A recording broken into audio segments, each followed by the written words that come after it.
Hello,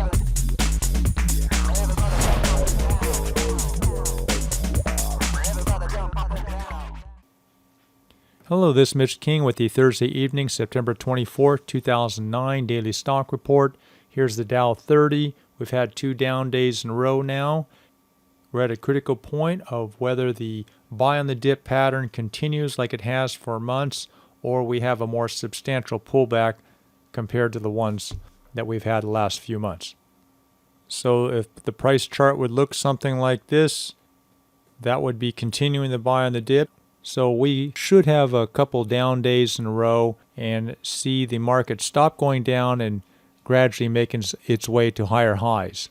That's what we're looking for at the moment. Until the pattern changes, it looks like that's a fairly high odds. Here's the Nasdaq Composite and the S&P 500. Any day we should start seeing the market pause from going down and at least starting to make its way up. And this critical point here is whether we break through that and go to new highs like we've seen here, right here, and many times in these previous months. Let's quickly go through a handful of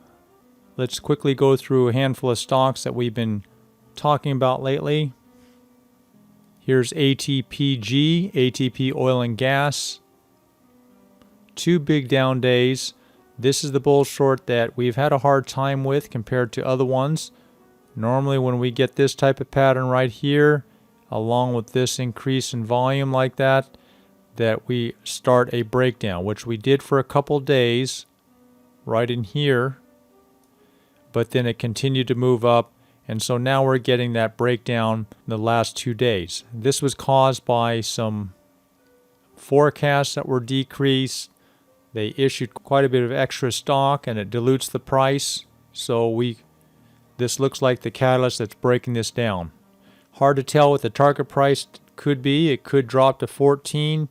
It could stop going down at 16. It's just play it day by day. And for those of you who are still short this stock, it seems logical that we'd have another carryover day on the downside tomorrow and probably Monday morning. Look for a bounce in something like this on the long side for you intraday scalpers. Here's that speculative trade of DPTR we talked about. Went down to a lower low today. Still not too worried about it. You got to have a high risk tolerance to handle these, but we're really looking for this support line in here that's been going on for some time. And as long as this doesn't violate down lower than this, we should be okay. Looking for a bounce somewhere in the mid 2s, which percentage-wise is a substantial profit. Again, I always recommend for all stocks, but especially the speculative ones, to have a very small position relative to your account size. Here's FXI, big drop today, 3.3%.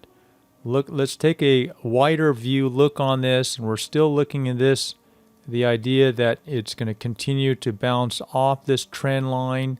So somewhere around now is this point at which we're thinking that is a good opportunity to buy and looking for it to bounce off that trend line like it's been doing so many times before. MetLife and Prudential look similar in the same logic I just showed you with FXI, this kind of a trend line, and see some sort of support and bouncing off that. So this is MetLife. Goldman Sachs is a stock that has hardly been correcting in this down market the last couple days. So when we see a strong stock like this hold up and we see the market rebound up, this is really going to continue to move. This is really likely to move up to higher highs. So consider buying this stock real gradually again in this next 4 or 5 days. Here's CMED, which is a swing trade on the short side. Even if it runs up a little bit tomorrow and just kind of a snapback rally, it's still a good idea to consider shorting a small amount.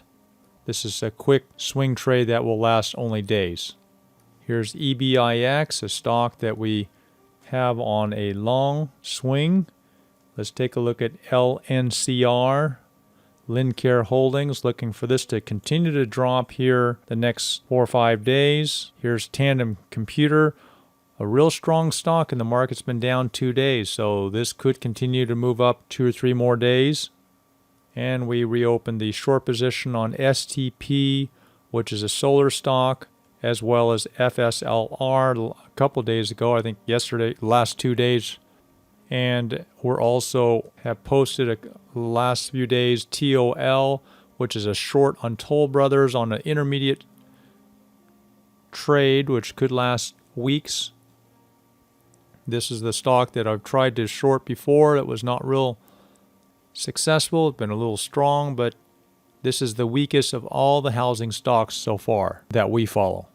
We'll be giving you a little more information about the November 20th one-day seminar in Los Angeles, and also give you more information in the next few days on the free webinar for the subscribers. So you guys take care, put the odds in your favor, don't get leveraged, and we'll talk to you Sunday night.